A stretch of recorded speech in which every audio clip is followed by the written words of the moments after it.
হরে কৃষ্ণ, রাধে রাধে। মৌমিতা পরিবারে আপনাদেরকে জানাই অনেক অনেক শুভেচ্ছা ও অভিনন্দন।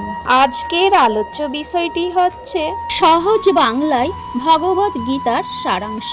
শ্রোতা বন্ধুরা, আজকের এই ভিডিওটি আপনারা প্রথম থেকে শেষ পর্যন্ত মনোযোগ সহকারে শ্রবণ করুন। আপনাদের কিন্তু অনেক ভালো লাগবে। ভগবান শ্রীকৃষ্ণ বলেন, যদি কাউকে বিশ্বাস করতে হয় তাহলে তার কথাই নয়, তার ব্যবহার দেখো। অতিরিক্ত রাগের সময় কিছুটা চুপ থাকলে এবং ভুলের সময় কিছুটা মাথা নত করলে জীবন আরো সহজ হয়ে ওঠে। ভগবান বলেন, যে ব্যক্তি আমাকে জেনে যায় সে এই কষ্টে ভরা পৃথিবীর জন্ম মৃত্যু চক্র থেকে মুক্তি পেয়ে যায়। যে ব্যক্তি ভগবদ গীতা পড়ে এবং তাকে অনুসরণ করে তার জীবন থেকে সমস্ত দুষ্কর্মের প্রভাব নষ্ট হয়ে যায়। যা তোমার ভাগ্যে রয়েছে তা তোমার কাছে দৌড়ে আসবে, আর যা তোমার ভাগ্যে নেই তা এসেও আবার চলে যাবে। ঝড় যেমন নদীতে থাকা নৌকাকে পথভ্রষ্ট করে দেয়, সেই রকমই বাসনা মানুষের বুদ্ধিকে ভ্রষ্ট করে দেয়। যে মানুষ সুখ দুঃখে মান অপমানে শান্ত থাকতে পারে সেই মানুষ আমার অতি প্রিয়। বুদ্ধিমান ব্যক্তি যখন সম্বন্ধ রাখা বন্ধ করে দেয় তখন বুঝে নেওয়া উচিত যে তার আত্মসম্মানে কোথাও না কোথাও আঘাত লেগেছে। মানুষ এই জন্য দুঃখী নয় যে সে ঈশ্বরের অস্তিত্বকে বিশ্বাস করে না। মানুষ এই জন্যই দুঃখী কারণ সে ঈশ্বরের জ্ঞানকে বিশ্বাস করে না। সময় এলে সব কিছুই পাওয়া যায়, সময়ের আগেই কোনো কিছু পাওয়ার ইচ্ছা দুঃখের প্রধান কারণ হয়ে দাঁড়ায়। যারা প্রেমকে জঘন্য বলেন তারা মূর্খ।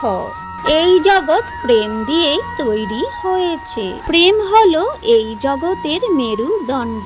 মনুষ্য তার বিশ্বাস এবং চিন্তা ভাবনা দ্বারাই তৈরি হয়। যার মনের চিন্তা ভাবনা যেমন হয় সেই মানুষ সেই রকমই তৈরি হয়। এই সংসারে ভাগ্যের থেকে বেশি এবং সময়ের থেকে আগে না তো কেউ কিছু পেয়েছে আর না কখনো পাবে।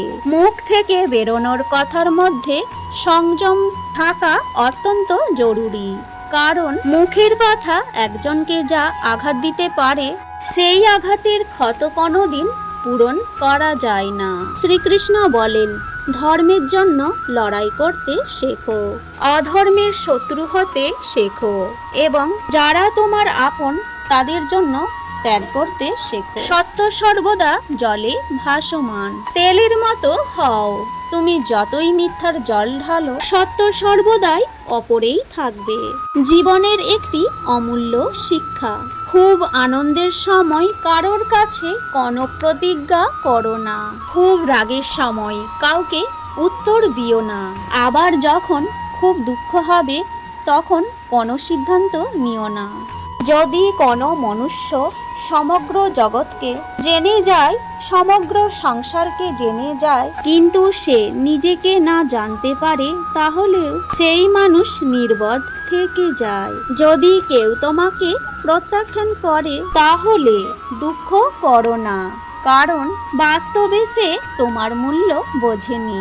যে সম্পর্ক তোমাকে কাঁদিয়ে দেয় সেই সম্পর্কের থেকে গভীর সম্পর্ক আর কোনো কিছুই হয় না।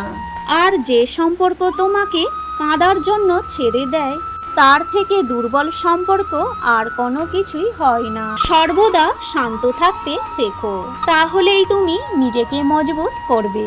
উত্তপ্ত লোহাকে গরম অবস্থায় যে কোনো রূপে পরিবর্তন করা যায়, কিন্তু ঠান্ডা হয়ে গেলেই সেই লোহায় অনেক বেশি মজবুত হয়ে যায়। একজন জ্ঞানী ব্যক্তি হলো সেই যে অন্যকে দেখে এবং তার থেকে শিক্ষা লাভ করে, কিন্তু তাকে কখনোই ঈর্ষা করে না। জয় শ্রী কৃষ্ণ। আজকের এই গীতার সারাংশ এখানেই শেষ হলো। সকলেই ভালো থাকবেন, সুস্থ থাকবেন।